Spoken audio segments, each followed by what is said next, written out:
Before we jump into today's episode, we got to give a huge shout out to our partners over at Mint Inc., Canada's #1 spot for sports cards, trading cards, collectibles, and live experiences. Whether you're new to the hobby or chasing grails, Mint Inc. has it all. Retail packs, high-end boxes, grading, supplies, and live shows every day. You can shop online or hit their store in Vaughan to rip, trade, or hang out with other collectors at their bi-weekly trade nights. You can shop directly through our link in the bio, and don't forget to use MBH5 at checkout for a little bonus love from us. Big shout out and big thank you to Mint Inc. for backing up the pod and keeping Toronto's hobby scene buzzing. Let's get into the episode.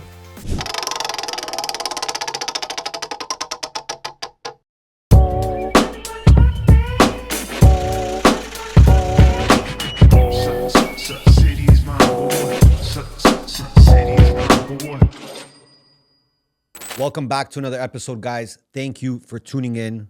If you're new here and you like the episode, make sure you guys sub. Make sure you guys like the episode so it reaches as many people as possible, because that's what we want. And drop a comment. Let us know what you think about the episode and our guest, all right? Because moms love him and dads fear him. Billy, What's going on, man? what's up, baby? Thanks for having me, How buddy. you doing? Good.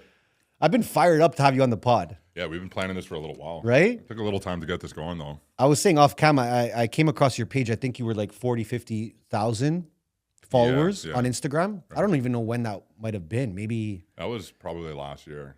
I had like a pretty big run in the past year. Right? But I feel like you're still on that run.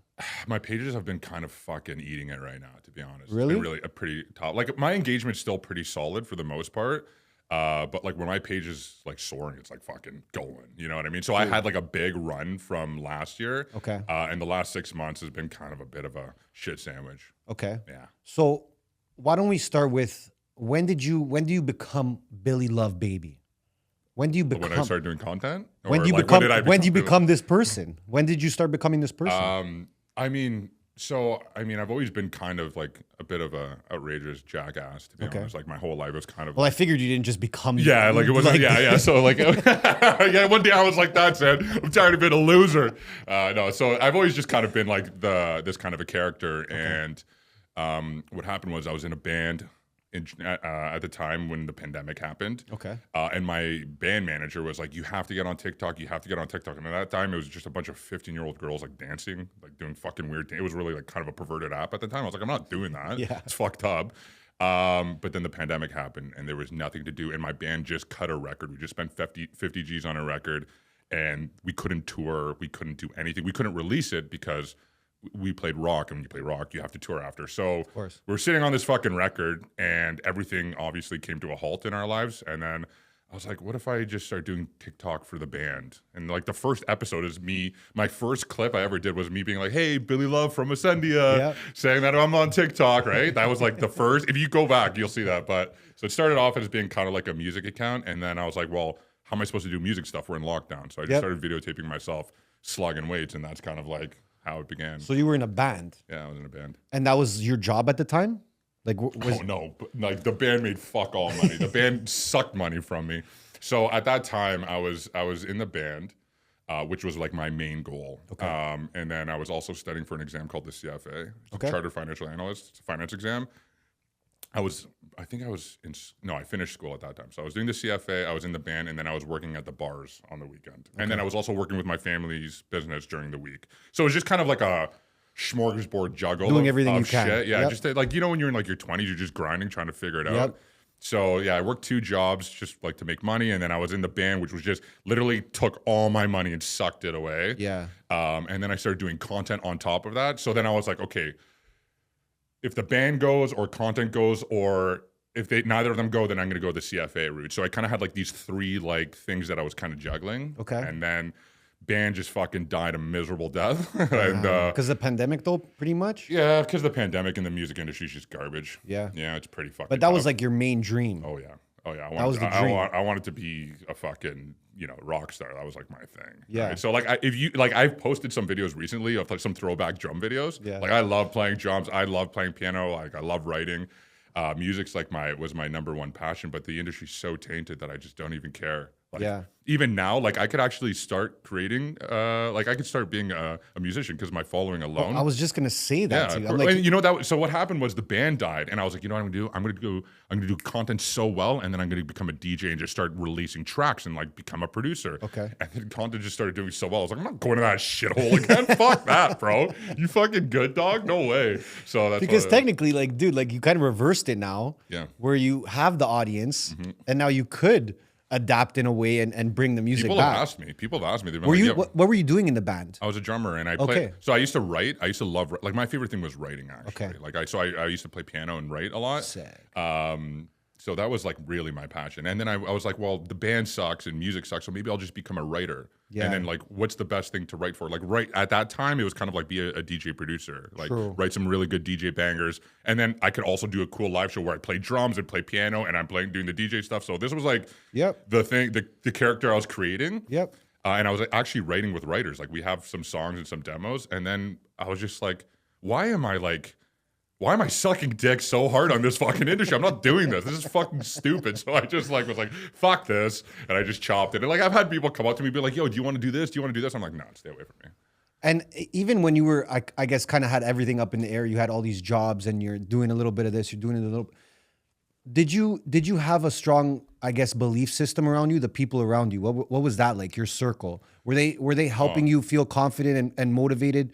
Were they the reason why that you were trying so hard to get these things done and achieve more? Yeah, so my immediate circle is like rock solid.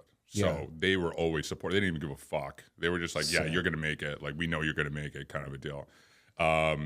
So yeah, my support system was great. Everything outside like of that immediate rock though, like nobody believes in you. You're doing music, like no one came to the shows really, you know. And it's like I don't blame them either. And with content, everybody was kind of like, what are you doing? They're You know confused what I mean? at the start. Yeah. Even in my inner circle, like my dad was like, "What are you doing, man?" And Yeah. I was like, "Dad, just trust me, please. Just like it's gonna work out, I promise." And you know, it's hard being like 29 years old or whatever the hell you are, 28 years old, making fuck all bar money. Yeah. You know what I mean? Yeah. Especially like my family, like. You know, we come from my dad's an entrepreneur. He built these businesses and stuff, and he did really well for himself. And then I'm here, like 29 years old, 10 years after him. You know, yeah, exactly, like making fucking sandwich videos in my kitchen. And he's like, "What are you doing, man?" And I was like, "You just please have faith in me." Like, So I guess it was more you were believing yourself so much that it kind of forced those around you. Yeah, so it's like even like my brothers and my sisters always were like, "No, Billy's gonna figure it out. It's gonna work out in the end." They kind of just had this weird strong faith in me. My dad always had a strong faith in me, but he just didn't understand. It's such a new world. Like man, like think about like I'm sure it's the same thing in your family. You come from like old school Europeans. They're like, "What the fuck are you doing, man? They don't You get need to start your life, pal." Yep. Right. But he was always supportive still, and he like supported me in my music career, and he supported me in my hockey and stuff like that. So like, because and usually people would feel pressure in that situation because they're looking at their dad. dude, And they're like, well- I had breakdowns every single year. Really? So talk to us about that. Like, how are you dealing with the ups and downs of not yet really seeing results? Okay, because I'll tell you what was the most brutal thing is that I've always been like a very competent guy at things. Like I've always done things at a high level. Like when I played music, I was always trying to like write like as high level as I could. I was always trying to be like the best drummer. When I played hockey, I did pretty well. So I was always like, it was almost like there should be something working out here. Like, you know, and then sometimes you think that things are going to work out and then you kind of lift your head up and you're 28 years old, you're working at a bar and your music career just died and content's not paying you nothing. And then you're like, what the fuck is happening here? Like you're in absolute chaos at that point. And it was terrible for me, actually. Fuck, man. It was like crazy. So anyways, there was like moments where I actually had breakdowns because I was like, what am I doing wrong here? Like I'm putting my heart and soul into everything that I'm doing, right? And nothing is breaking for me. And then one day it broke and then everything changed. For real. Yeah. So it was like, I would say it was last April, not this April that just passed, the April before, 2024. That's when my life changed. Because like I remember in February I had a mental breakdown, like crying in my dad's car. Really? Like, fuck yeah. It was intense. So I had one of those and I was like, Dad, I have to have faith it's gonna work out. March rolls around. I signed with my manager, who I'm using at the time right now. So yeah, no. So I signed with him in March, and then I got a couple little like fucking shit brand deals, and I was like, "Holy fuck, let's go!" You know what I mean? Yep. $500, you know, Yep. like this is sick. And then Yep. April, all of a sudden, I was making full time money off doing content, Wow. Just like that. just like Within a couple months, full time. dude. I was working at the bars. So I was working at Cherry's High Dive. I've heard of that. Yeah, so I've Cherry's heard is of a new it. bar on Wellington. So I was Okay. working at Cherry's. January, February, I was full time on there. March, I was like, oh, I'm making bar money and I'm making some Yep, content double money. dipping, Like, yeah, yep. like let's buy a watch. You know what I mean? And then by the time April rolled around, I was like, fuck I'm so fucking sick of working at the bar. Like people were coming up to me and ordering drinks from me. And sometimes people are drunk, they're like rude, and they're like, yo, yo, yo, yo. And like before I'd be like, whatever, it's fine. But at this point now I'm making like solid money from content for 1 month, by the way. And I would just like look at them and be like, I'm gonna take your fucking eyes out. Don't ever wave your fucking hand in my face. And I was like, this is a problem. I gotta leave. So in May I quit. And that was Wow, just like that. it, man. So I just want to touch upon the breakdown that you said you had because I'll try not to break down right now. of course, but again, like we're all human, and the point of this podcast is to humanize you and to show people that you're human, because there might be someone watching right now that is going through that exact same moment. What are the conversations you're having with yourself when you're going through that? Because you can either take it one direction in an extreme, which is downhill, or you can say, I got to keep fucking pushing. A lot of people, they do go downhill at that moment. Yeah.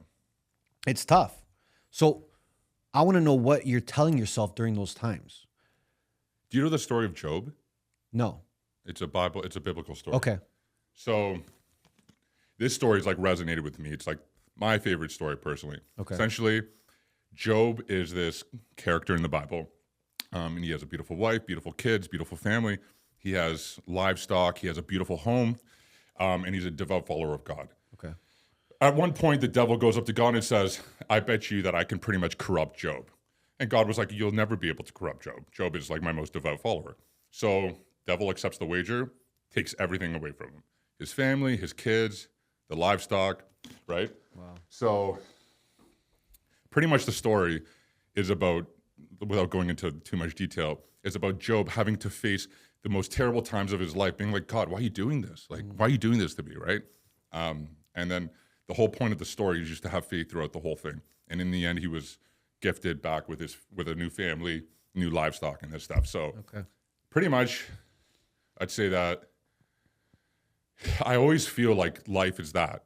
The story of Job, like, it feels like everybody's Job, and it's always a test of faith, right? Like everything is a test. Yeah. So, when I was in that pit in February, I was like, oh, this is where I need to be.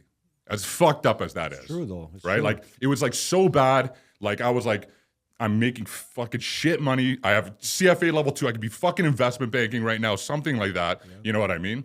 And instead, like, just fucking living such a mediocre life. And I was like, oh, because I had that breakdown, I was like, I'm here. And then it cracked. Yeah. So it's So kind of just everything for a reason. It's, yeah, the thing is like, if, like, you get put, here's the thing. People get to that point, and the first thing they do is they crumble. Yeah. If they even get to that point. First of all, it's hard to get to a point where you're at your lowest while moving forward. Like, you're progressing in your life and you're slowly getting into the deepest, darkest part of your life at the same time. Like, what is that? What does that even mean? Yeah. So to get to that point is very difficult. And then when you're there, most people just crumble there. And for good reason. It's a hard place to be. Like, I was there, it fucking sucked, right? But it's those people that just keep on pushing through that. Then something comes to you, because it's always just a test, Yep. So the thing for me is, like, I read a lot of philosophy. I read a lot of like theology stuff and depth psychology. And it kind of always seems to be the exact same message as that. It's like, you have to face the suffering. Either way, you're going to suffer. You know what I mean? Yep. So you might as well go and accept the most meaningful amount of suffering and just plow through it. It's going to happen anyways. You know what I mean? So that was kind of like, yeah, in those moments, like, I mean, I have those moments still today, because nothing's ever enough. Psychotic, but nothing's ever enough. So I'm always just like, Job, man, you're Job. Yep. And it helps. And that's the faith. That's having faith in God, man. So for sure. And I think too, when it happens to you a few times, that something tragic or a mistake or a loss becomes a blessing. Once it happens a few times in your life, you're kind of like, once you go through a hard time again, you're like, oh, well, this is just that again. Right. Right. And even for myself, rarely is there a time where something bad happens to me, or I make a mistake, or I suffer a loss, and something good doesn't come out of it. Like, Always it's does. rare. It always does. So you're dead on that. So here's the thing: when you're someone who overcomes that darkness, then you learn how to overcome the darkness, and you realize, I've been here before. I know what I have to do. I just got to keep on pushing forward. Yes. The problem is in the back of your head is, what if this is the darkest of dark and you're never getting through this? That's true. Always. There's always that self-doubt, right? Yep. So it gets easier because you're like, no, I know it's going to break. I know it's going to break. I know it's going to break. But then 6 months later, you're like, it hasn't broken yet. I know. Is this it? Yeah. Did I max out my potential? Did I peak? Am I going downhill, right? So there's always those demons. So it's like, it gets easier, but it gets harder, because also the further you go, the more difficult it gets. So the darker the hole gets, right? The more you have to lose as you go, right? Yeah. So, okay, let's talk about when you start now. You're starting in content, making money now. 2-3 months in, you're like, dude, I'm full time. Yeah. Right? Yeah. What were those moments like for you at the start? Creating the content, seeing reactions, seeing feedback, seeing the engagement. What was that like for you? So it's funny, like, I was popular on social media for like 4 years before I started making money. Okay. Right. Okay. So like, when I was working at the bars, like, I had people coming up to me all the time that knew who I was. Okay. Like, constantly. I was taking pictures with people at the bar all the time. It was like, I was like kind of like a Toronto celebrity, you know what I mean? Okay. Bar star. So like, people knew who I was, and like, people would be like, why are you working at the bar? And I'd be like, I don't know, man. You tell me, because I fucking suck, pal. You know what I mean? So when it finally broke and started making money, then I left the bar because I was like, I don't need to do this anymore. But what happened was, my whole schedule actually became very free, because I no longer had the CFA. I dropped it. I was like, I'm not doing the CFA anymore. What Okay, so you dropped that right away. I dropped that, and then I quit both the bar job, and I told my dad, I was like, Dad, I can't work with you anymore. I need to focus my time on content. This is doing well, and I really just want to feed it. I'm sure he respected that, by the way. Oh yeah, he wanted me to do that. Yeah, he's like, yeah, go ahead, go, my son. You know, fly. Serious. Yeah, for sure. So anyways, so I started doing content full time, but I wasn't doing enough content where I needed to be full time. So I was like, I need to do something more. So then that's when I started the clothing line. Okay. Yeah. But at the start, when you're kind of envisioning, and this is more for advice for people listening when it comes to content, because I think you've killed it, bro. I think you really do a really good job, man. Thank you. When it comes to your content plan that you made, because I try to dissect people's profiles, right? When I see that someone's doing well, I'm like, okay, why? And I see that you have the food, you have the fitness, you have you just going crazy, right? Yeah. But there are different verticals that you have. Yeah. And for me, that's always like, okay, did he plan it that way, or did that naturally come to him as he continued to make content? So talk to us about your brand, Billy, Sure. right? Because when I think Billy, I'm like, okay, fitness guy who eats the craziest food with a crazy mustache, and he'll tell you what the fuck he thinks. Yeah. He's not scared. Yeah. Did I nail it? Yeah, pretty much. Yeah, that's pretty much what it is. What went into creating that? Because there is the content to it as well, right? And again, a couple months in, you're making good money. So you kind of have to learn quick at the same time. So talk to us about how you planned that out. What you envisioned at the start. So I didn't know what I was doing. Content is just like a new thing, right? Like, we're kind of like the first real wave of content. There was like the YouTube guys that were before the pandemic, and like model girls on Instagram, and that was content creators. And then after the pandemic, like, we're the first real wave. True. So it's not really like we can go like, hey, content creator previous to us, what do we do? I know. No, but we're figuring this shit. We're like literally digging for oil. We don't know what the fuck we're looking for. And is there oil there? I don't know. Right. And that was like the conversation going back to my dad. I was like, I think there's oil. I don't know, but we're digging for it. Right. Okay. But when I first started, content drags you into weird spaces because you also follow the engagement. So I started by just doing videos of me like curling. No one gave a fuck. Yeah. Right. Like, it's like, you need a physique like Christopher Bumstead to fucking pull that off. And were you talking though? Like, were you No, showing? I was just like curling in my dungeon fucking garage. So you weren't really showing your personality? No, not at all. Okay. So when I first started, the first 8 months was just purely like just workout videos, and I had like a mediocre fucking physique, and it was bombing. Every single video was bombing for like 8 months. And then one day I decided, I was like, I gotta stop being a fucking pussy and just talk to the camera. But it was so cringe. Also, to like shed that paradigm of who you are as a person. It's hard to be like, I'm going to be a content creator now. Like, your boys are watching, your family's watching. Yep. I'm going to be that fucking guy that talks to a camera. Come on, man. That guy's a fucking loser. He's always been a loser to me and all my friends. So then you have to go like, well, I'm going to be that loser. I'm going to take a leap of faith here. So started talking to the camera.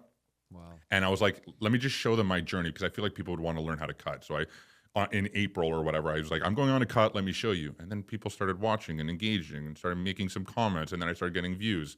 And then that's kind of like how it started by just like being like kind of like regular and informative and teaching people. Yep. And then like random fucking shit happened. Like one day I decided I was like, I'm going to show these guys one of the meals I eat. And I made the meal and it blew up and we got like 60,000 views. I was like, holy fuck, I'm the best, right? I'm like, and do you remember how big you were at that point? Yeah, like nothing, fuck all. Like probably like, I don't know, like 2,000 followers, 1,000 follower after 8 months. And then I was like, oh, maybe people like food. So I cooked another meal and it did really well. And so what happened was I made like a rice dish and I didn't wash my rice. And some guy, I forget his name, Jaro Me or something like that. Okay. We still follow each other. But he did a duet with me and he had a big following at the time and he chirped me for not washing my rice, right? And then I was like, fuck this. I'm gonna be the guy that doesn't wash my rice. So I was like, fuck this. Every single meal I made, I wasn't washing my rice. And then I started to become the jackass that didn't wash his rice.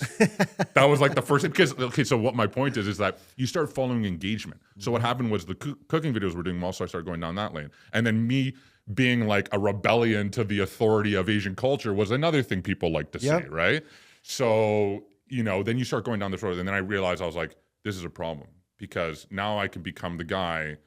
Do the shtick. It's like, no, I'm Billy. It's like, no. We want to see you not watch your rice. Yeah, exactly, right? Yeah. Monkey, do this. So, and I was like, I don't want to be anyone's monkey. So I cut that at the throat. Okay. And then I just kind of kept on going. And like, I kind of went down a couple of those roads where I started getting dragged here and started getting dragged there. And then I decided, I was like, you know, fuck this. We're just doing purely just my lifestyle stuff so that it can be easy to integrate and, you know, sustainable. It's not super viral, but it's easy to integrate, sustainable, and it's for you. a long period, and it's me. That's the key. And the quality, I think the quality of people that follow you matter, right? Of course.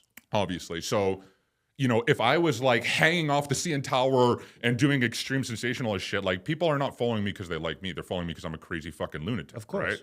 So like, yeah, can you make a ton of money doing that? It's like, yeah, but you also have to understand that you're going to have it's going to be very hard to psychologically because you're not going to be loved for who you are. Yeah. Right.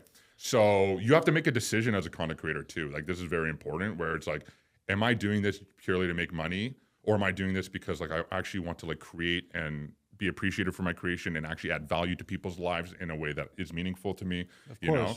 So I just decided, I was like, I'm not going to do anything sensationalist. I don't want to do that.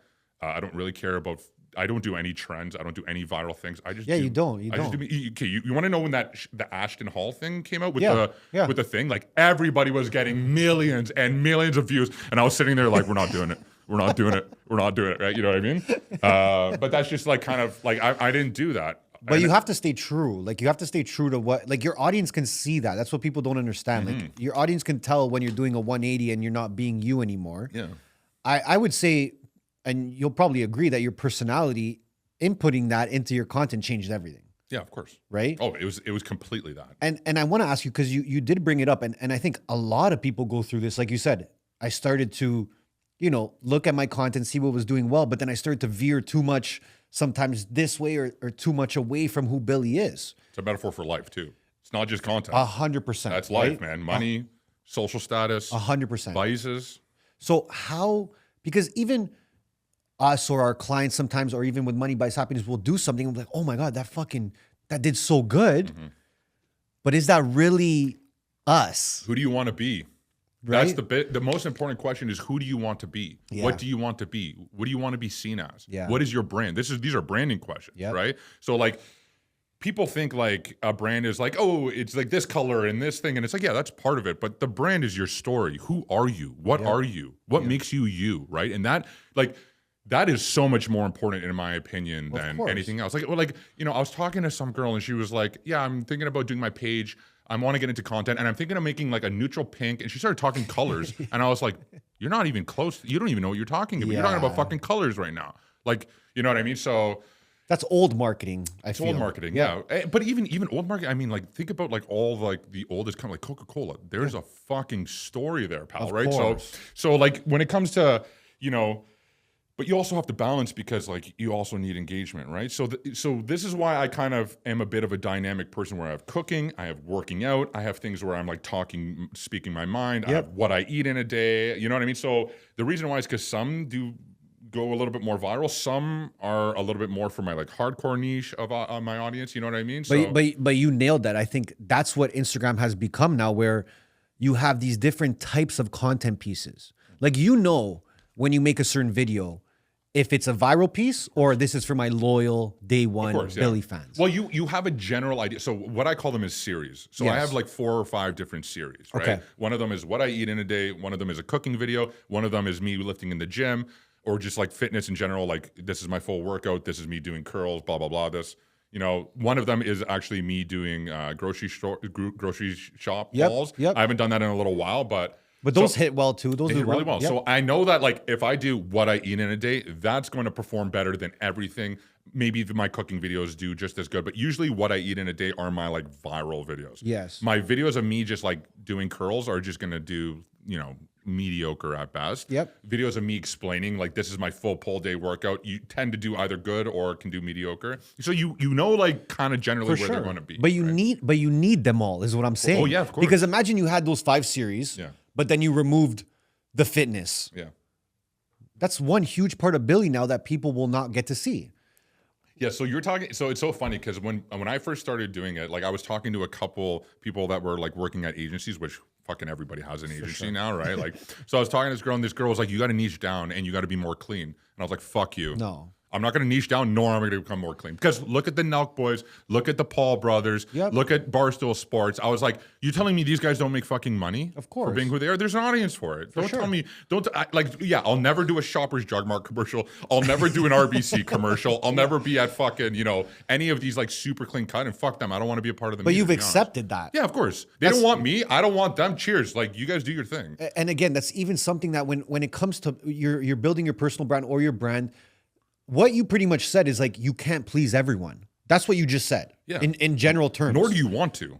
Because then you're nobody. You're nothing. You're nothing anymore. Yeah, you're absolutely nothing. Right? Yeah. And I think like, and again, going back to this series, right? Because whether someone sees your food series or your grocery shopping series, or maybe you're talking shit about the government, whatever it might be in that realm, you want people to be able to say, oh, well, I saw his food haul yesterday. Oh, now I got fit. Now I'm starting to understand who this guy is. If you're not telling that story within series, like, you're losing, right? And again, even with the series, just to go back to it, because I've been talking about this a lot. It's like you could have 3-4 of your series, and then you say, you know what, I'm going to remove. I don't want to do 2 of them. It's just not working out for me. That could have been the one that really pushes that loyal audience now. Yes. Oh, people, that happens. It's in between the viral moments that people fuck up. You said, I'm good. I don't need to have viral content at all times. Okay, cool. Let's say I'm a guy on Instagram. I just got a viral reel, right? And now I think I'm the shit. You're not the shit. It's about what you do in between those moments. You just hit okay, so this is a very important. Okay, so when you first start doing content, it's the same thing as starting a band. It's the same thing as starting a sports team. When you first start, the people that first show up to your game, let's just say you're a hockey team, there's 4 guys in there. They're like, you know, they're like odd people. Like, these are like your day ones. Like, when I was in a band, we had some day ones. Like, they're super nice people, but they're really odd because why are they why are they taking this fucking team on? You know what I mean?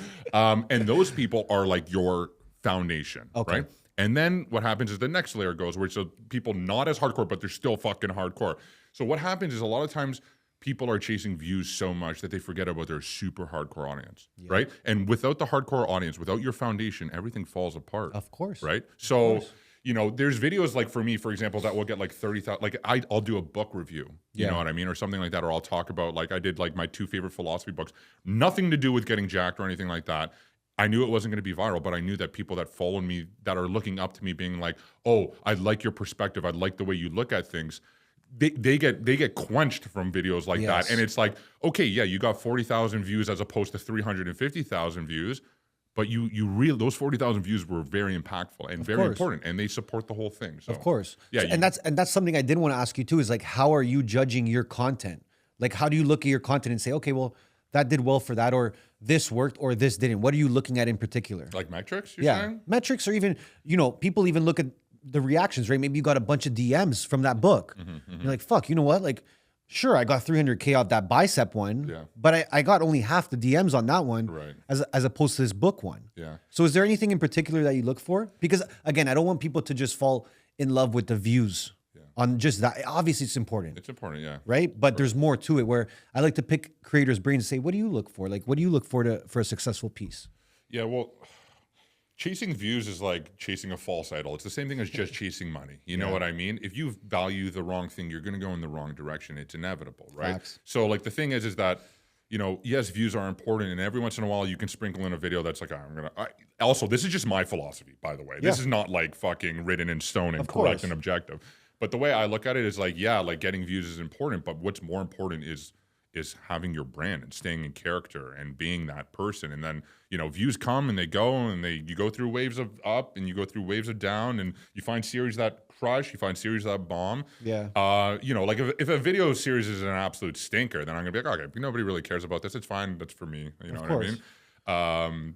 But yeah, like I kind of just do whatever I want to do. And then if it does really, really bad, I'll cut it out. If it does really, really good, then I'll kind of focus on that a little bit more. But I don't just go that route. Okay. Otherwise, I do full day of eatings every single fucking day. You know what I mean? So my next question, like, how are you planning out your content? Let's say on a weekly basis, because you mentioned you had those series. Yeah. Are you trying to hit one a week?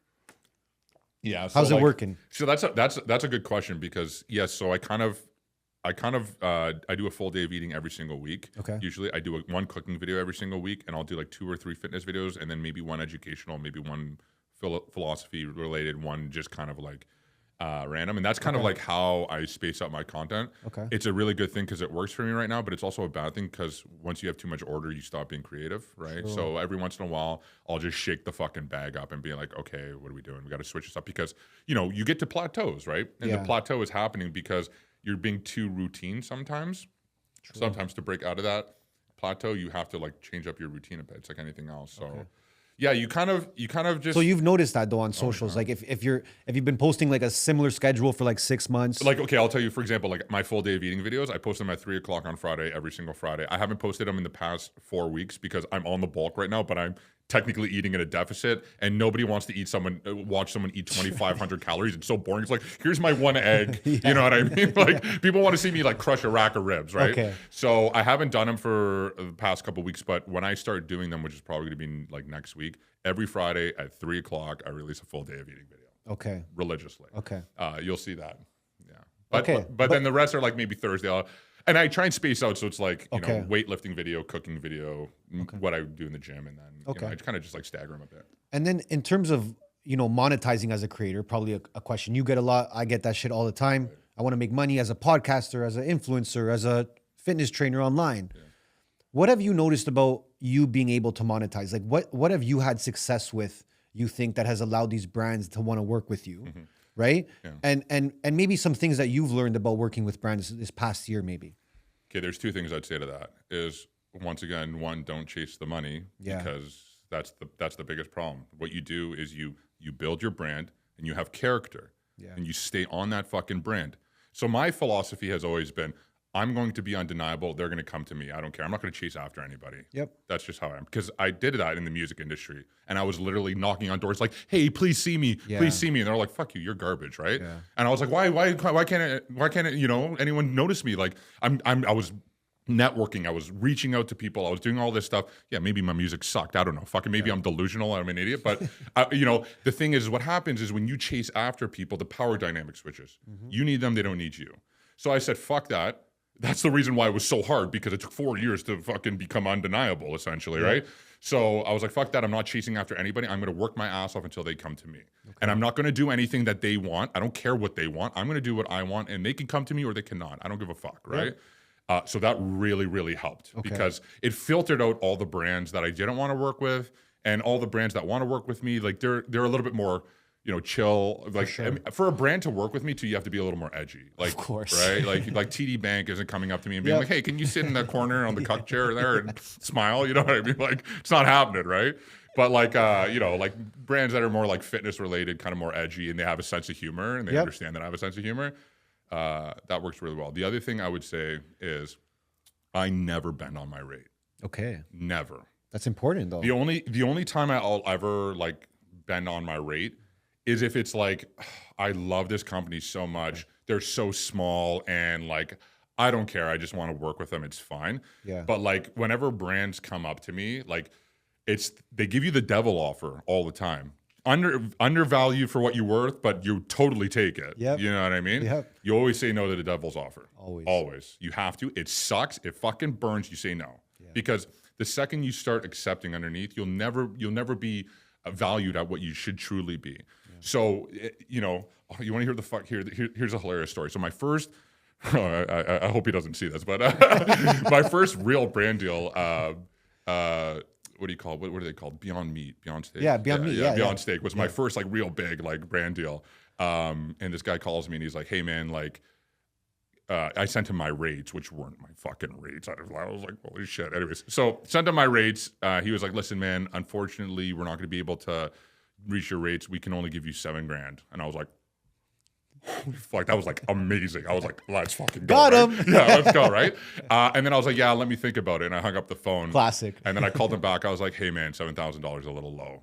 It's going to be a little bit low. And so at this point, I was like shitting my pants, but I was like, oh my God, I just want to see what this fucking. Yeah, you're playing a game I was now. like, let's go. Like, we're in the ring now, right? So I was like, hey man, like $7,000 is just too low. I don't know if I can do it. And anyways, I ended up getting up to $8,000 and we ended up, I was like, oh, okay, fine. I'll fucking sign there. Yeah. Close the phone, celebrated. I was like, let's go. You know what I mean? But that was a brand that you liked and you wanted to work with. So that brand was like, the guy was actually really a cool dude. Okay. And he was a super nice guy. I didn't really, I worked with them because it was like my first brand deal. Number one, but like it still fit. Like it would still fit. Yeah. And the other thing too is like I have vegan people that follow me, and you know what I mean. So it's like it was for them. But it depends on the brand. Like I don't like cutting my rate. Actually, I have this weird thing where I love telling brands no. Wow. I get like horny when they say like, "Hey, we're gonna give you X amount." I just love it. I say, "Tell them no and don't ever fucking talk to me again." My manager's like, "Okay, man, I'm not gonna say that," but you know what I mean. But yeah, because. The thing is that when I came from the music industry, like you're stomped on. Yeah. You're gutted. You're taken advantage of. The vultures are just picking at your eyes. Yep. And I learned so much from the music industry, right? So I was like, I'm not letting that happen again. So now when people try and like undercut me, I'm like, oh, you're one of those. You're one of those guys. You want to fucking play that game, buddy? I'm gonna chuck them with you. Yep. And then so it's like your revenge era right now. Completely. I'm such a spiteful cunt in that regard. Like gives me a boner when I tell parents no. So how does Billy's life change as you're now making money as a creator full time? Your numbers are all skyrocketing. You're blowing up. Yeah. How did life change for you during that time?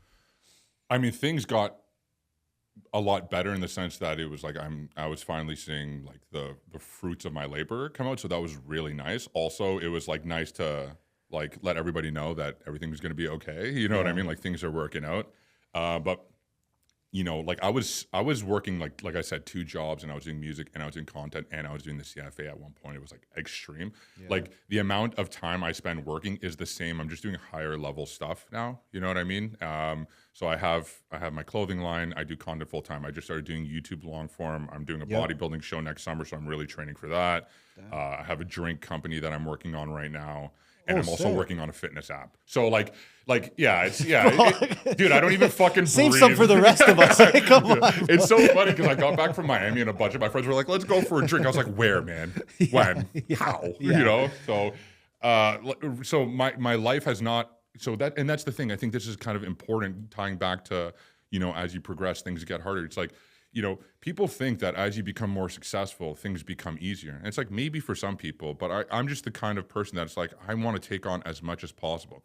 Nothing gets easier. You just get stronger. You fortify the structure to take on more load, right? So it's like what happens is that load becomes lighter and now you take on more and you're like just taking on more and more and more, right? So. But you're also like now you said you have an agent, like you're building a team too, so you're able to take on. I have a team. Like I have my brother and my sister-in-law. We're working on the app together. Okay. They're also a part of my clothing line. My business partner Justin's a part of my clothing line. So my Talk girlfriend Mal is about- a part of it. Sick. Yeah. Talk about the clothing brand. Like, why did you want to start that? When did that come to be? So when I started, Because that's a tough business. yeah, it's tough. You It know, kind of it's- sucks. It's not an easy business No, to get at into. all. No, it has some like really good things, and it kind of sucks at the same time. So what happened was I started doing content full time. I was making full time money, but I wasn't really doing full time work with just content. So I was like, I have some spare time. So I was like, let's do an apparel line. Like I've always wanted to do clothing. So that's why I started doing apparel, and pretty much it was just super like, mom and pop. I just went to a Toronto manufacturer. Actually, my buddy Justin, do you know Stock and Row? Have you ever heard of that? I've heard of that. Yeah, so it's a cider company. Okay. He owns a cider company, and he did merch for them. And I was like, man, I need to make some tees and some hoodies. And he introduced me to some manufacturers, and then I kind of just went from there and like started selling them on my page. And like I also just wanted to see if people would buy things from me, because like you can have an audience, but like, do they buy things from you? I don't know. So I just was like, let's see if people like it. And I sold, like, I just dropped 100 hoodies and sold out immediately, like instantly. And I was like, that was huge for me. That was huge. So then I did a restock and I sold out of those immediately. And I was like, okay. And then I just kind of, one thing led to another. And then, now it's here where it is. But, I told you the difficulties with it, Nice. Canada Post has been on strike a couple times. Yeah. Fucking assholes, man, honestly. Like the thing is, like, I have no sympathy for them at all. People are like, yeah, like they want, what they did? They fucking completely destroyed small businesses. You know what they did? Last Christmas, they like at Black Friday and last Christmas, they went on strike. The most important times of the year where companies either make or break their nut. Yep. Whether they get to survive is on that time, and they went on strike purposely for that. They're like, you know what we're gonna do? We're gonna take these innocent people, we're gonna slit all their throats. Yeah, You know what I mean? It's like that. literally. It was like that. And I was like, I have no sympathy for fucking Canada Post. Of course. Sorry, man. So anyways, and also it's not everybody that works at Canada Post. It's like the unions and stuff. Some people who make people those like Canada Post, you're like, why are you chirping me, man? I just wanted to ship your mail or whatever. So yeah, like anyways, there's been a bunch of difficulties. Of course. With that stuff. And now with I guess looking at your time and what you dedicate your time to the most, like you said, you're working on even this app now, you're working on a drink too. Yeah. How are you kind of dividing up your time? Do you give your time to what's making the most money, what has the most potential, what's short-term positives you can get, or long-term? What are you looking at? Okay, well, the way I kind of see it is that I love doing content and it makes me really good money, but I'm at the mercy of brands at the end of the day. I don't like that. Yeah. So that's great, but not so great. When it comes to the apparel line, like you can make really good money with it, but it's a lot of work, and there's so many regulations that it might work. It might, like, all the tariff stuff that's going on with the States, right? My audience is all American. So there's that. And then, so like, I don't know, man. Like, I see certain business ideas that I have, like the drink, I think could be a fucking home run or a goose egg. It's one of the two, right? Well, that you're going for the moon with. Going for the moon. Yep. Like you're going for the moon. So that's your like, moon play. That's the home run idea, right? The fitness app is like my solid, my foundation of money. Yep. And then content is hopefully powerful, moving forward, and then hopefully we can grow a nominee. I don't fucking know, man. I'm just like, my job is just to move forward. You know what I mean? Like, no, because you are a business owner. yeah. At the end of the day, you are a content creator, but I look at you as a business owner. You have multiple even businesses. my content is my business. That's your business, right? So I'm always curious as to, like, when you have 4 or 5 things going on, how are you deciding what gets most of your attention? I'm always just curious as to what people will say to that. But I do want to ask you about Miami, because I've been seeing you there a lot, and I love Miami. That's so fun. Yeah. You know, we're there part-time as well. We have a house down there. But last few months, I've been seeing a lot of Billy in Miami. Yeah. What's going on? Yeah, so I went out there for 3 months this summer. Okay. I was staying at a place called Society Wynwood. The place looks sick, by the way. The place is dope. Had everything there. It was amazing. Yeah. Like, I actually didn't really leave the place because it had its gym. Yeah. You know what I mean? Yeah, the It had rooftop there. The amenities at the top were fucking phenomenal. So yeah, I was doing something with them, and I was staying there at their place. Yeah. So they were super nice people, and I was like, I want to. So the thing for me is, like, I'm going to move to the States eventually. I'm going to bring my businesses and stuff there, anyways.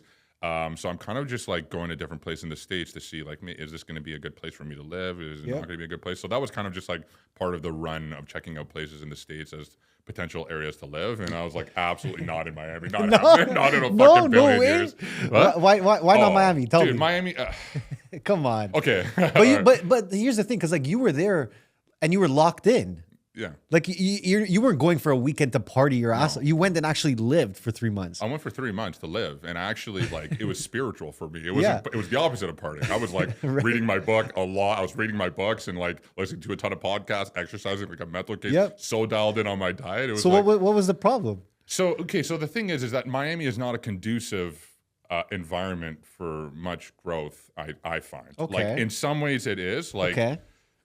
I'm just not, first of all, I'm not a partier anymore. I used to be. Yeah. Of course. I used to be a partier. Like when I was 20, I would fucking ate up Miami.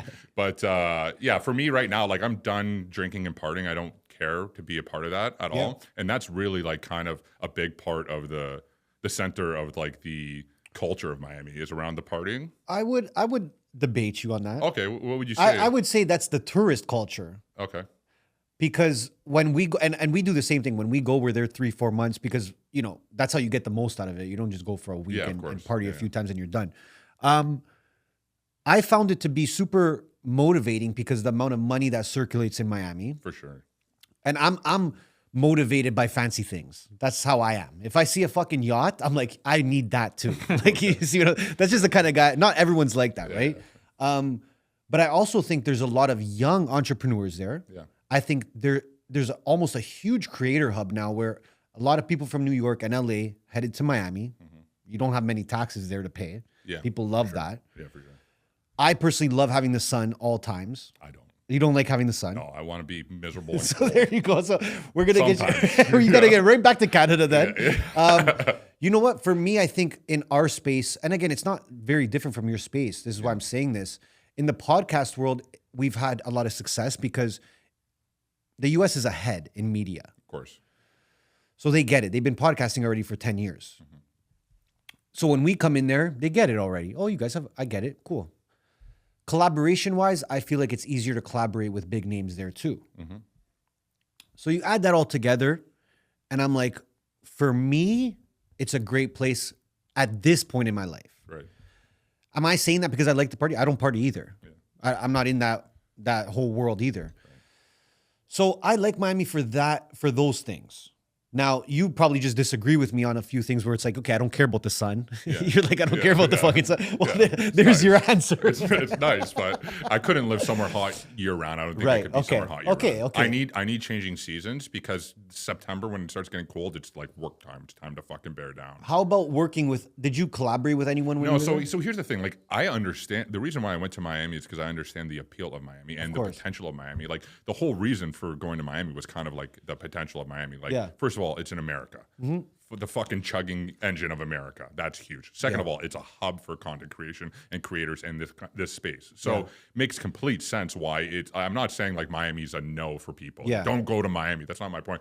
It's just for me, I'm at a point in my life where I'm like, I value different things where I don't even care about being like, I want to be in a nice area and stuff like that, but I don't need it to be like super materialistic because like Miami is incredibly materialistic. One of the most materialistic cities. Yeah. Also, the people there, like the beauty standards, the dysmorphia is insane, right? It's actually pathological. I actually feel very terrible for the people down in Miami because you see them and it's like everything's done. Yeah. Everything's done. And it's like, it actually hurt me. I was seeing these beautiful women. I'm like, you're beautiful. You don't need to do everything, right? And the fact that people are doing everything is because there's this beauty standard that's pathologically wrong. Like it's fucking ill. It's like that ill, I agree with 100%. Right? So it's like, okay, now you're in this city, like it really values superficial things like money and physical appearance and things like that. And like that is like, I'm moving away from that in my life as I get older. Like I'm like trying to get deeper and more spiritual in my life. I'm moving closer to God. I'm reading tons of philosophy and stuff like that, right? So, you know, there was a big contradiction between who I'm becoming and what Miami is. So I understand why people love Miami, but it's just not for me. I just think I think it's the wrong path for me. You got to come with me, bro. Yeah, I gotta come with two. But also, to be honest, I loved Miami too. It's fucking beautiful there. The beaches are stunning. Like there's some areas that are just phenomenal, beautiful. So like, it's not like I was dogging on Miami. But you know why I thought you would love it too? Because the fitness community is huge there. Huge. Like if you're there and you're not fit, like you can't be there anymore. It's the most fit place I've ever been to. For real. Even more than Toronto. I thought Toronto was super fit. Miami's fucking fit. On that side, that actually motivates me fitness wise. Right. Where I'm like, oh shit, like I go for a run and you see like, 10 jack shows and 10 out of 10s. Right. And you're like, okay, well, I'm going to go do biceps now. Right. Like I probably should because everyone else in this fucking building is. Everyone's making me feel insecure. I feel like a fucking little bitch here. Maybe you would like Texas. I would love Texas. I've been to Texas. I've been to Dallas. I think that fits your vibe more. Yeah. So it's funny you say that because you're like, I love to be around like yachts and like nice things because it motivates me to want to move forward. Yeah. That's totally understandable. I like being around very fit people because it motivates me to be better. There you go. So like you love it because it motivates you. Yeah. Right. I don't personally myself, I don't need to be in a place that I need that external motivation for some reason. I just kind of just raw dog it in my head. So I'm like, okay, I don't need this for the motivation aspect of it. I'm already motivated. But so I don't want anything else that comes with it, right? You know what I mean? Of course. So yeah, everyone's different, right? Yeah, and I tell that to people all the time. If you're not motivated or impressed by that sort of shit, you won't like Miami anyways, right? But when I see it, it's not so much that it's like, oh, Ernesto wants all these. It's more of a belief thing, where it's like you see a fucking yacht go by, and you're like, what did that guy fucking do? To get that thing. Well, you know what? So I look at it like that. You're dead on. Okay, one thing that was really nice about going to Miami is you really realize the scale of how big things can be. There you go. Right? Like you go like, holy shit, it can be all of this. Yep. Like, in Toronto, like you have if your business is like worth $5 million, that's a pretty fucking big business in Toronto. Over there, it's like, you're just another guy. Yeah, that was my bonus. Yeah. You know what I mean? But that actually fires me up. Of course. I understand. That actually fires me up. But I think even going back to it, like Canadian creators or podcasters or whatever it is, they actually, did you notice that when you went and came back, you were getting a little bit more love? Oh, well, that's totally part of the reason why I went. Okay, there you go. So here's the thing. Okay, first things first. Let's just be real about it. Americans want you to be American. Yeah. They don't want you to be Canadian, right? Yeah. Like it's just the real. They're so proud. They're such proud creatures that they would rather you be an American, right? So you get accepted a lot more by the American crowd when you are in touch with America, which I'm doing that purely because that's who I am. Like I resonate with American values so much. Like I feel like I'm an American born in Canada. Same, you know what I mean? Same. So Americans love that you're in America because it's like you're paying respect to their home, right? And also Canadians go like, holy fuck, you made it to Miami? That's crazy, right? So it's like you made it to the NHL, you made it to the NFL, you made it to the Super Leagues, right? So optically, it looks really good when you go to places like Miami and LA and New York and these kinds of things. So yeah, that's like a big part because now we're both co-signed with Miami as well, right? We're international. We go to America, of course, go to Canada. So it's a big deal for people because like think about like the average person, they're not co-signed with Miami. Yeah, it's to some people co-signing with Miami means nothing. To other people, it means the fucking world. For sure. I mean, even just audience size. I look at audience and I'm like, well, there's the same amount of people in Florida as there is in Canada. Yeah, I know. It's like think about the audience size and like how much more you can grow, right? Dude, like America is this magnet underneath Canada. Yeah. As soon as something starts sprouting out of Canada, gets sucked to it completely because it's like in Canada, why would you stay? I know. For what? Yeah. What, to plateau? It's like, no, I'm going to take whatever the fuck I have. I'm going to go to America and I'm going to multiply it by 10. And like, that seems a bit parasitic where you're like, I'm taking advantage of the American economy. You're not. You're actually contributing to it, right? So it's like, it's one of those things where, it's impossible really to just make a ton of headway in Canada because you just get drawn to America because why wouldn't you? It's like half the taxes, 10 times the fucking size. The consumerism is a lot more. And if you're someone like me personally, you like the values better. Do you feel like you plateaued in Canada? Yeah, completely. Yeah. In a way. It kind of happens pretty fast, I would say, right? Well, I was thinking about this and I was like, because there's some Canadian content creators that are actually massive, obviously. True, there's of a bunch of them. Of course. But how did they get massive? It's because they probably went to America. Look at their demographics. Yeah, they got accepted. Yeah, see that, and that's what Canada really doesn't accept Canadians until America accepts them. This is what I'm saying. Yeah. This is what I'm saying. It's the same thing with music too. Like, of course, a lot of that is like when America accepts a Canadian artist. That is I've followed him since day one. His first record. Every single artist that has made any sort of name for themselves went directly to LA from here. Yeah, you got to go to America. They went there. You have to. You have no choice, right? And I think a lot more creators are kind of realizing that. But it's interesting because I feel like, and I've had these thoughts before where it's like, yo, did our pod get as big as it could in Canada? But then you look at other creators, oh, but they're huge. Oh, but they have an American audience. So it's like this thing that's in our head all the time. And then you go to the US and then all of a sudden, you're like, oh shit, my views are up. This is up. This is up. This is up. Have you noticed that too? So like it's algorithm based, by the way. Like even like your stories and stuff. of course, yeah. So, Like if you're in a big city that the world is watching, you're gonna get more views. Yeah, totally. Like I mean, that's also a part of the reason why I want to go to America. Because it just, I mean, everything is just so much bigger and better there. Yep. As far as like if you want to be a successful business person, like America's really where you want to go, and like you'll get more views. People will perceive you as being more successful, bigger, all those things, and like I mean, think about even just if TikTok paid me. Bro, I'm out. Yeah, like I don't know that alone. I don't know about you guys, but I'm out like probably $250,000 to $500,000 USD because TikTok has never paid me easily. Right. So it's like, okay, yeah, like that's being conservative, I would say. So it's like, if I was just born like freaking 1 hour south of Detroit, you know what I mean? Then I would be. I'd have a TikTok. I'd be $500,000 fucking richer just today for that, and that is just a metaphor for America. There right? you go. There you go. And that's exhibit A of how Canada's behind. Yeah. Yet again with the TikTok monetization too. Yeah.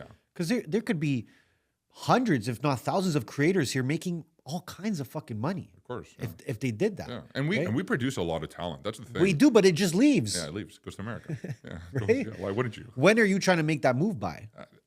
So I want to I'm going to be getting into the whole visa process pretty soon. Okay. And it's just, personally for me, because I still love Canada, man. I fucking love Canada. When it's good, bro. Canada's beautiful. Like that's the thing. Like I love Canada. I love being Canadian. But I don't even really know what the fuck that means anymore. It really doesn't mean too much right now. It means nothing, actually. You want to be honest. And that's the reason why I want to go to America. Because it means something when you're American. It's like, yo, you guys took our identity away and you're wondering why we're trying to find an identity? Yeah. What are you talking about? I know. You said Canadians are nothing. We're nothing. And it's like, oh no, sorry. They said Canadians are everything. Yep. Everyone's a Canadian. Anyone's a Canadian. And it's like, well, then no one's a Canadian. So what the fuck am I? Yeah. Am I Canadian? Yeah. I don't know what the fuck that means. Anyone can be. So it's like, you strip the identity away from us, and then you wonder why like so many Canadians that are doing well want to go to America. Yeah. It's like, well, half of us are just trying to find a fucking like identity, man. Yeah. Like that's a fucked up thing to do, to take away from people. So I know. Anyways, and like I said, the values resonate with me down there. So and I want actually your opinion on this because, and speaking of identity, actually is like, where do you think we are in the world right now with young men? Like, do you think that young men need more help than, because you are an inspiration to young men, for sure. Mm-hmm. Thank you. You're definitely a mentor to many people that you don't even know, have never even told you. Mm-hmm. What role do you think you play with the demographic of young men in today's society, which is probably the worst shape we've ever been in? Yeah. Right? And what's your take on just it as a whole? I mean, I think young men are struggling a lot. I think it's tough. It depends because, like, man, like you seem to be cut from a very similar cloth to me. But like, I grew up a very aggressive, ambitious, male, alpha, dominant type, right? That's not really welcomed in the society that we've built. Yep. And people don't talk about that because it's like, oh, shut up. You're just a fucking white straight male. Yep. Just you don't get to complain. And it's like, no, but you don't understand like how like my existence kind of offends people. Yeah. Right. And so there's a lot of men that feel that way. So my thing is like, I think that you should be a masculine man. You should be an ambitious man. You should be an aggressive man, but you have to know how, like, it's so Jordan Peterson. You have to know how to contain it. You know what I mean? Yeah. And it's like one of those things that the problem that I'm seeing right now is that they're just fucking shoving shit down our throats so much to the point where it's like, yo, dude, you had me on your fucking team. You're pushing me off the fucking team right now. You don't want people like me not being on your fucking team. Yeah. Like, there's only so much compassion and so much like empathy that can be contained because there's a fucking, there's a demon in here too about it. You know what I mean? So I feel like with young men, what they're struggling with a lot, I think, what it really is that our society values the wrong things a lot. And these values are being pushed onto these young kids, and they're chasing after things that are just not the right things to chase after. And they don't, like, they see like the ideal man as being like some 35-year-old super rich guy on a yacht who lives in a skyscraper at the very top, and all he does is sleep with beautiful women all the time, Yep. and he flies out the Russian ballet, and Yep. he's Batman, right? Yeah. And it's like that doesn't even make sense. You know, that's also insane too. Yeah. Like that's a bit of a psychopathic, Yep. you know, end to masculinity, right? So, and I suffered from that idealism massively, right? Like that was a big thing for me. Like I was like trying to accomplish this like crazy life, and then halfway through my journey, I was like, oh, this is wrong.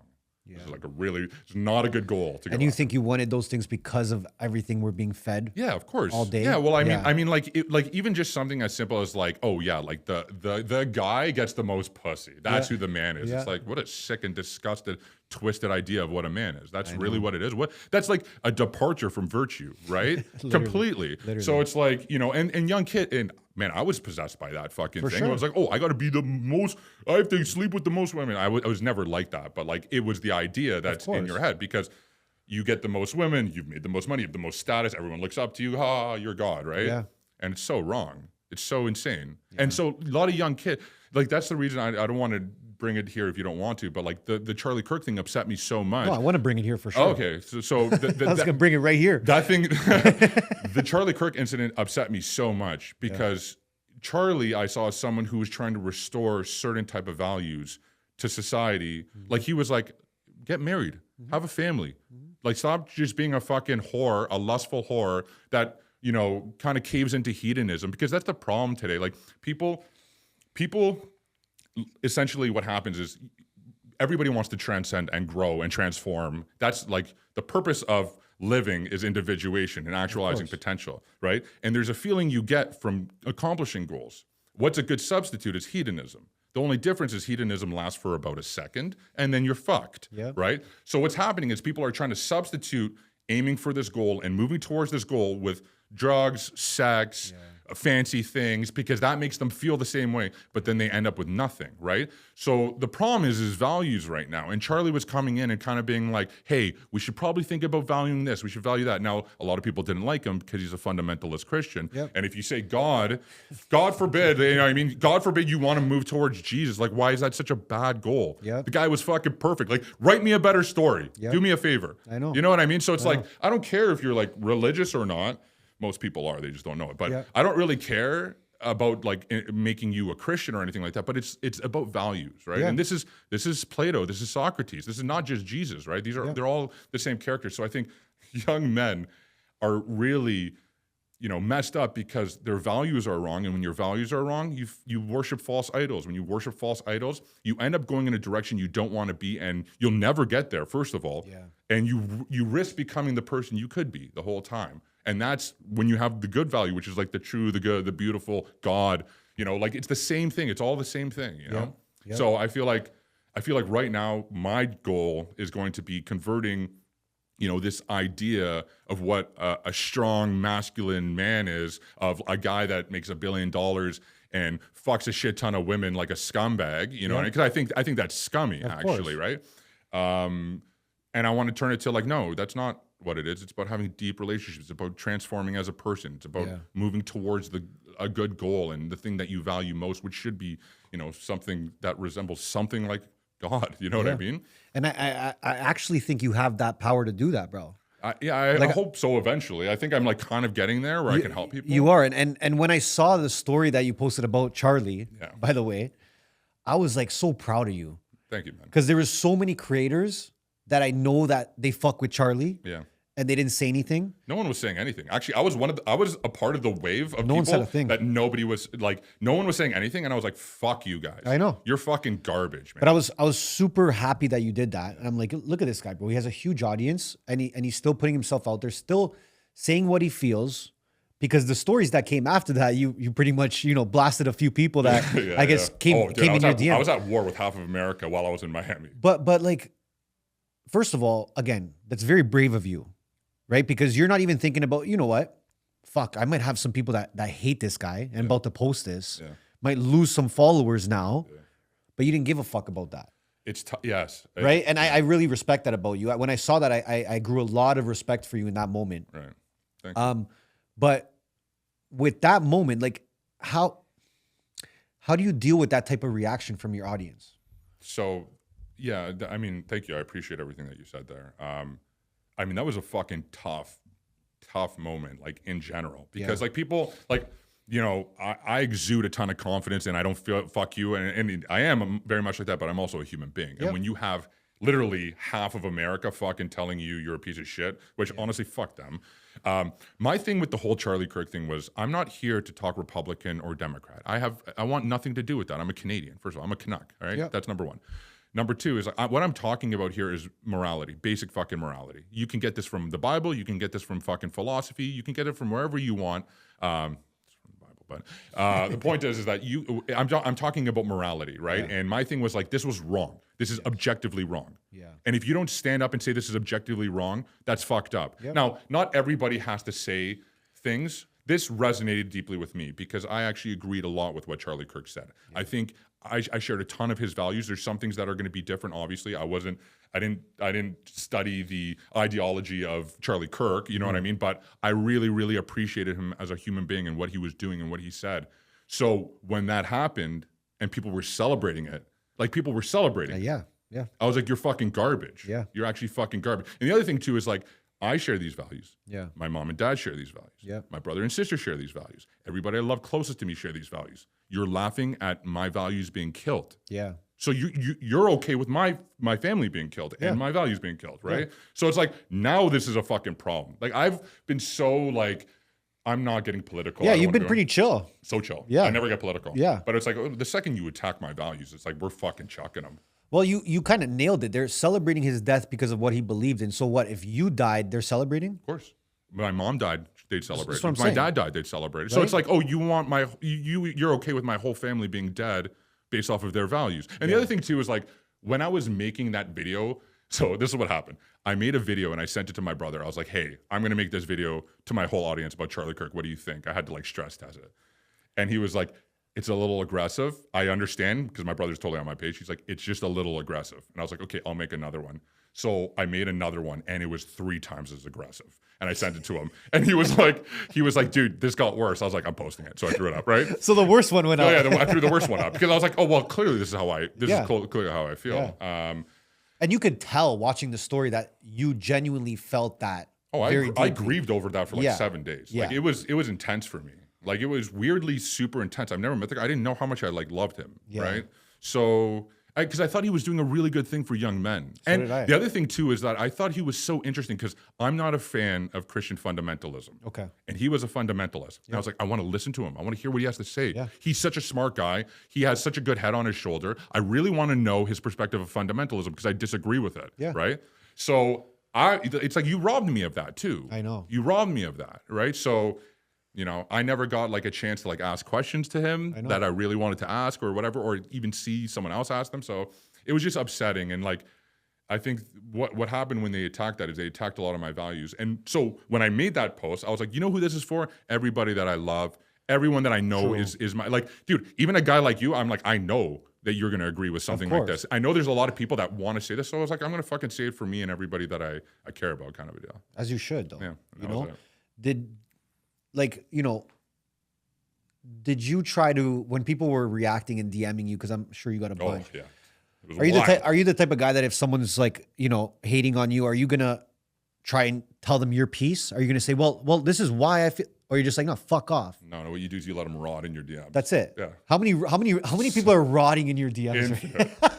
Infinite, buddy. When that was going off, people were leaving me paragraphs telling me how much of a piece of shit I was, and I was just laughing, being like, enjoy fucking talking to yourself, pal. I'll never acknowledge you're so beneath me, I'm not even gonna acknowledge your existence. Yeah. You know, that's what it was, right? Now there's a lot of people that reach out to me that say good things, and they're super kind, like so supportive. It's unbelievable. Way more supportive than not. But it's also like I can't answer. There's a million of them coming in. So I just try and like see if I can read them, and you know. Billy, you're doing a good thing, man. Thank you, man. I got to get you to manifest something, though, on the episode right now. Sure. All right? Sure. So we get our guests to manifest. Maybe manifest something you want to come to life in the next 5-10 years. Say it as detailed as you can to the camera, because I'm going to come back in 5 years, clip this fucking reel, and say, this guy, this fucking alpha right here, he said it 5 years ago and it happened. Yeah. So come on, let's get some manifestations going. Okay, well, in 5 years, I'm going to be married. That's for sure. Okay. That's a very important goal for me. In 5 years, I definitely want to have over 1 million followers on my apps. That's for sure. I want my businesses to be successful. Whatever that means, I'm going to just push for as much as I can. And I want to be 5 years deeper into my interpersonal development of reading philosophy and psychology and being a completely, more individuated person. Those are like really the only kind of goals that I have, to be honest. I think you're going to crush them all, to be honest. Thank you, man. And, like, you're super well-spoken. I feel like you have a lot of knowledge that I want to tap in. We might have to run another episode. Like, we might Always have to down, man. I just shoot the shit, bro. I love chatting. You've been a killer. I got some rapid fire though. Sure. We're gonna have some fun. Sure. Before the final question. All right. Worst dating advice you've ever heard? I don't even know dating advice. It's been so long since that's been effective. So you're not single. I'm not single. You're not single. I'm in a relationship for a long time. Yeah, well, it's a long story. She started off as being my really good friend, and then she became. We'll save that for part 2 then. Yeah. It's a long. That's a long one. Okay. Yeah. We'll go to the next one then. Yeah. Who's the most overrated influencer right now? I don't even know fucking influencers, man. I don't watch people. Like I don't even know. So you're the best guy. That's the thing. I'm so out of touch with it. Fucking me. I'll say me. No, you're definitely not. Thank you. What's a dream collaboration for you? Jordan Peterson. Wow. I heard he's actually sick right now. He's very sick. It's terrible. Yeah. I'm really upset about it. He's a fucking G. He's a stud. What's your most toxic trait? Ooh. What's my most toxic trait? I'm a bit of a psychopath when it comes to winning, and sometimes it's a problem. It could be a problem. Yeah. What's your favorite cheat meal? I probably sushi. Sushi? I love sushi. Well, you're just mugging 100 Oh, rolls. dude, like I just fucking wipe out a platter to the skull. Let's go. If you go to all you could eat sushi, I don't go there. I feel so bad. I was gonna say they're definitely losing it. No, I go a la carte now because I feel so bad for. I'm like this poor business owner is gonna just fucking lose today. I'm not doing that to them. I've never heard of anyone not go to all you could eat sushi because they felt bad. Oh, That's how much they were eating. No, I feel bad for the business owner. I'm like I'm actually cutting into your profits. I'm gonna pay. They would probably stop allowing you to come in. Yeah, they'd leave me. What's your best workout advice? Best workout advice? If you're just getting started. If you're just getting started, literally, it's the most basic thing. It's consistency. It's get in there. Don't worry too much about this exercise, this split, this or that. Get the fuck in there. Do your days. I promise you, as long as you're doing more than what you're doing before, you're going to grow. There you go. What's one mistake that actually became a huge blessing? I think we actually spoke about this. Well, you spoke about a lot of blessings, actually. Yeah. I mean, a lot of mistakes have been a blessing. I think one mistake I made was wanting so badly to be famous, so badly to be validated, I guess, by like I was doing music, I do content creation, and I realized, this is a fucking pattern in my life. But so then I realized why I was doing it, and then I became okay with it, and it worked out in the end. So you just wanted to be famous? When I was a kid, man, it's sad. It's actually a sad story. I was a kid. I was like, I wanted to be all famous kids, so bad. many kids want to be famous. Yeah, well, why though? Why? Then you got to go to one layer deeper. And then you start asking why, and then you start understanding, this is a little fucked up, man. I'm going to skip the why. Yeah, no, we're not going to this. This is going to turn into a therapy session real soon. God. Yeah. What's something you think every man should do daily? Oh, definitely.